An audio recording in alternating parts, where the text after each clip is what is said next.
In our life, we get this concept of in order to engage in love, we have to be a certain amount of worthy.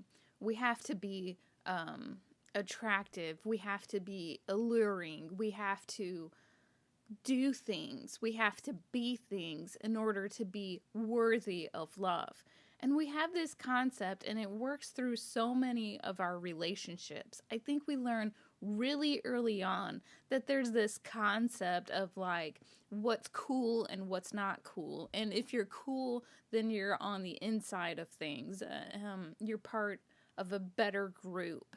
And if you're not cool, then you're really just not worthy. And it's this weird thing that we learn really early on. And sometimes when we come into the faith, we can realize that's not exactly true. But often when you stay in a religious environment, it's not too long before people start bringing that kind of concept back around.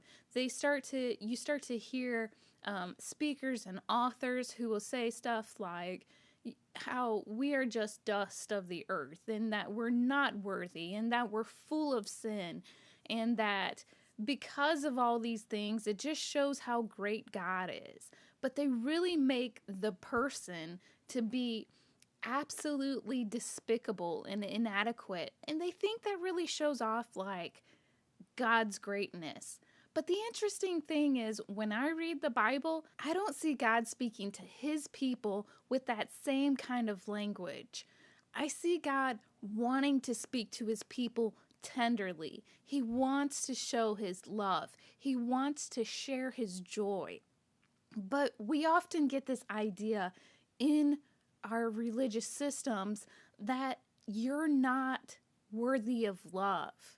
And sometimes it becomes this voice that's in our head, and you can hear it all the time just saying, you're not worthy of love. And it just feels like it's even your own voice telling you that. And this affects everything. And while the deepest part may be like, if we're not worthy of God loving us when God is love, then what are we worthy of? But even when we feel it in our other relationships, it just flows through and it hits all of them.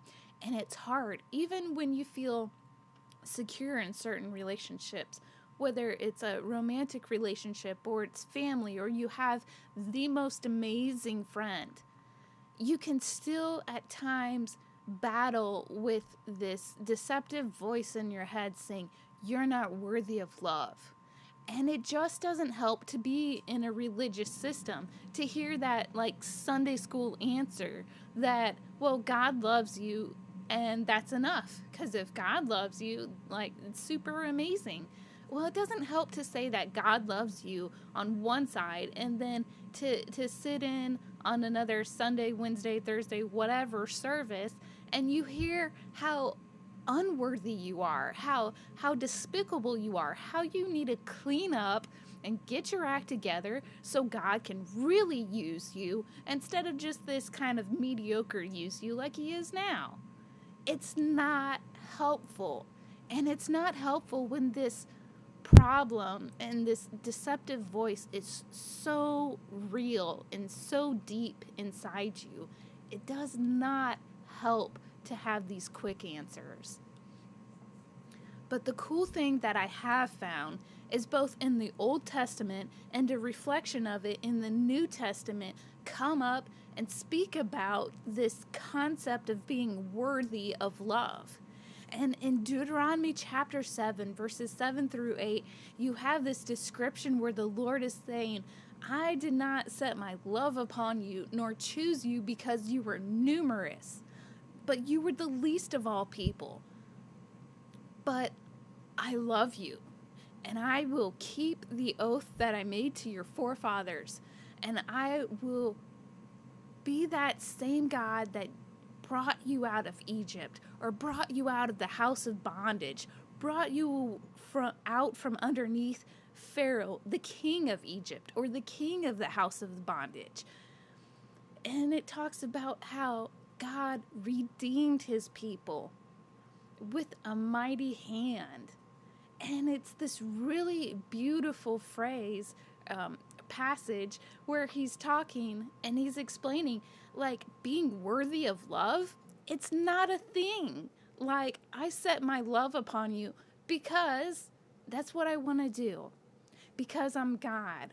And because I have so much love to give, that I chose you. And seeing that you were the least of all, seeing that you were uncool, that you weren't mighty, that you weren't numerous, that you weren't yet a big influential power, that seemed like a perfect place to put my love and to really invest myself. And this is how God speaks to his people in the Old Testament early on, and he's explaining this, and it's so beautiful. And it's just about how they didn't have to do or be anything. It's just God overflowing with love and finding the perfect vessel, which we would think of as an imperfect vessel, in which to pour out that love. And what's interesting is the Apostle Paul comes into the New Testament and he writes to the Corinthians in 1 Corinthians chapter 1. He writes something so reflective of what God spoke to his people early on in Deuteronomy chapter 7. And in 1 Corinthians chapter 1, we have Paul saying, like, not many of you were wise by worldly standards, not many powerful, not many of noble birth or great influence. And some translations use the word, not many of you were mighty.